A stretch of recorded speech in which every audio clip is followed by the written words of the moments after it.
Hi everyone, I'm Cheryl Butler, and you're listening to the Mighty Mommy's Quick and Dirty Tips podcast, which will help make your life as a parent a little bit easier and a lot more fun. Welcome! Today's episode is number 417, 3 tactile crafts your kids will love, because getting crafty is so much more than being hands-on. Arts and crafts have always been a staple in our house.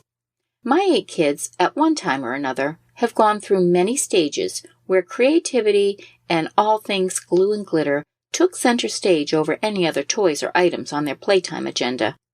In fact, 3 of my children who were severely speech delayed thrived when they were able to get lost in a great hands-on project. Preschoolers learn through their 5 senses. The senses of touch, sight, smell, taste, and hearing are how young children explore the world around them. For toddlers and preschoolers, everything is new, so experiencing new activities that are not part of their normal routines can be fascinating to them. For most children, simply engaging in everyday play activities that allow for exploration, touch, and movement allows for healthy development of the tactile sense, and as parents, it's our job to help them explore their senses by providing appropriate activities for sensory play and learning. Angie Durrell, a NAEYC accreditation validator and former commissioner, puts this in perspective when she explains in an article titled Developing and Cultivating Skills Through Sensory Play. Imagine trying to teach a group of 4-year-olds about melting without allowing them to hold an ice cube as it melts in their hands, or to watch cheese on bread in the microwave. As a grown-up, imagine learning how to use a computer without actually sitting in front of a computer. Ultimately, and without a doubt, we need to experience certain properties with our own senses in order to comprehend and communicate important properties. Mighty Mommy agrees wholeheartedly with Ms. Durrell and has personally experienced the benefits of engaging kids in gooey, glittery activities over the years. So here are 3 tried and true favorites that her children still enjoy today. Number 1. Ultimate Fluffy Slime. My 11-year-old daughter has been concocting various versions of this very easy and fun-to-make ultimate fluffy slime for months now. In fact, she's gotten so good at making it that she's sold it at local craft fairs and within our community. There's a wonderful do-it-yourself video on YouTube that you can check out on my Mighty Mommy page by searching for episode 417. But for now, if you want to hear the ingredients, here you go.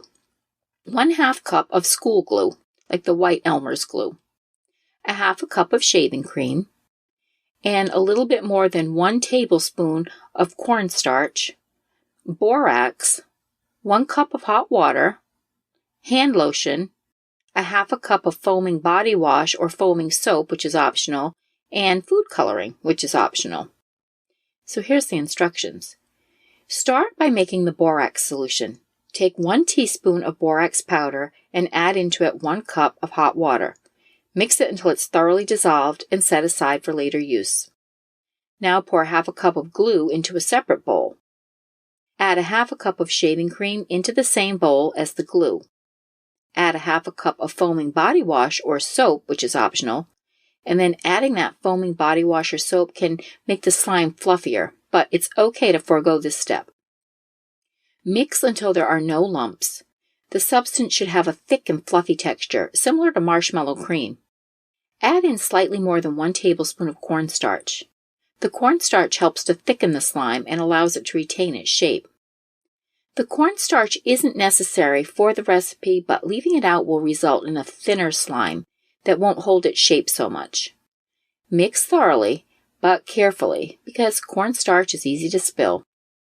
Now you can add lotion to your slime. To make your slime stretchier, add in 2 pumps of hand lotion.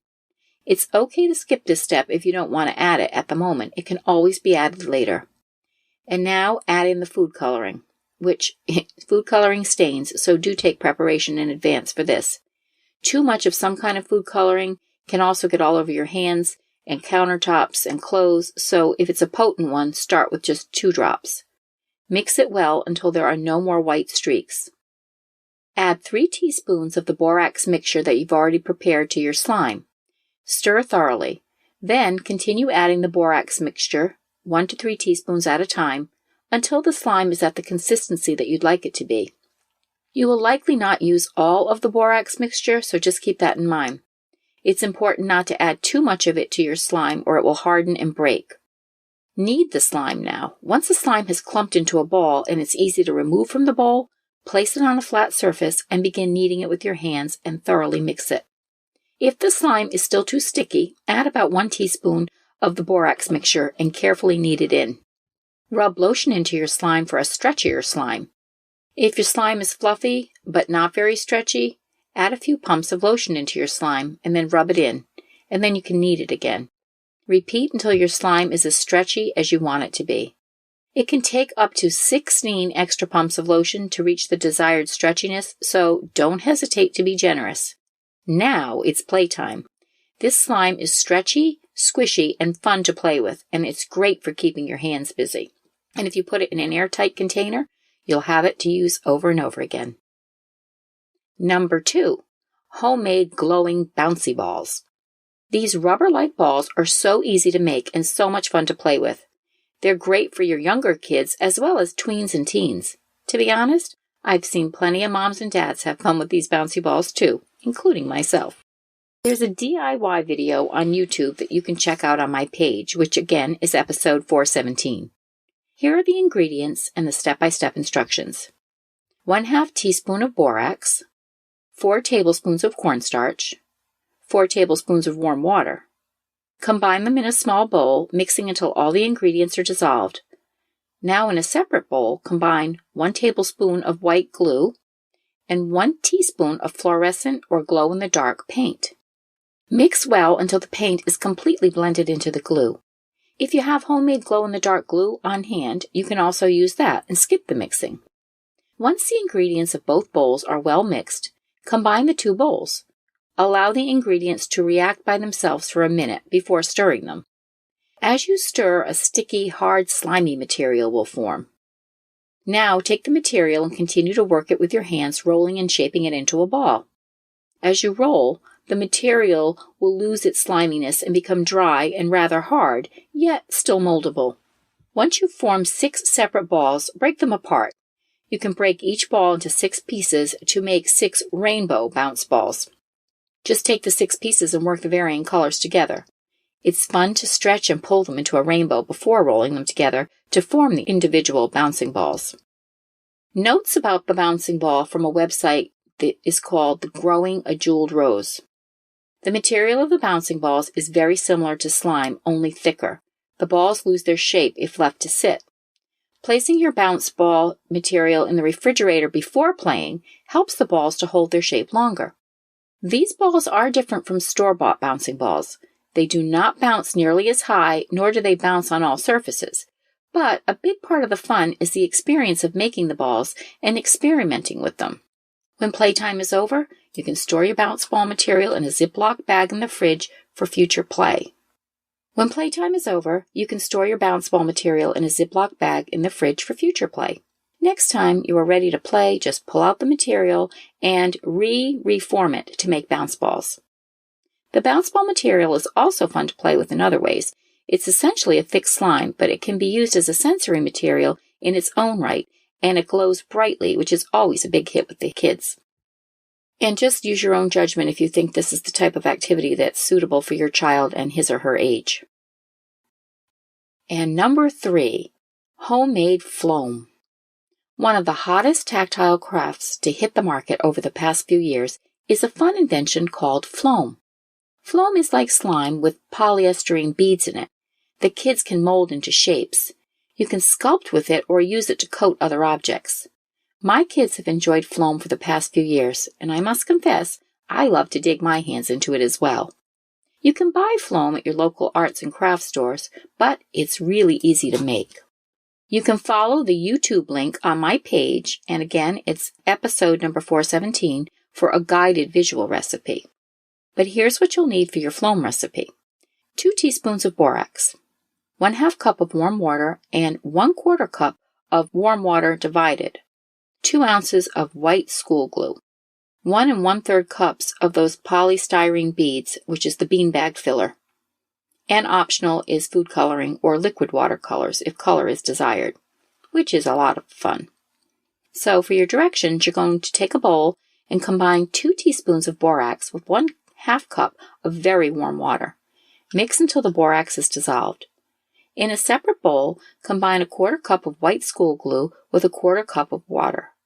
Add several drops of food coloring or liquid watercolors if the color is desired. Once the ingredients of both bowls are mixed, pour the glue mixture into a zip seal bag. Now add the polystyrene beads and then add the borax and water mixture and seal the bag. Once sealed, mix the ingredients of the bag well until the phloem is formed. You can use more or less of the borax and water mixture to create different phloem consistencies. Use more for a stiffer and more moldable phloem. Use less to create a more slime-like phloem. Mixing phloem is really fun for kids, and it's an activity all in itself. After lots of mixing, you will have phloem. And to get vibrant coloring, you will want to add a lot of food coloring, but remember it stains, so use your judgment on that. You can also use liquid watercolors, which I think work really well. Phloem can be stored in an airtight container for endless play, or kids can leave their creations out to dry and preserve their works of art. What types of hands-on arts and crafts projects do your kids like to do? Share your thoughts in the comments section at quickanddirtytips.com/mighty-mommy, or post your ideas on the Mighty Mommy Facebook page. You can also email me at mommy@quickanddirtytips.com. And be sure to sign up for the upcoming Mighty Mommy newsletter, chock full of practical advice to make your parenting life easier and more enjoyable. I hope you can enjoy some tactile fun with your family this week. Thanks for listening, and until next time, happy parenting.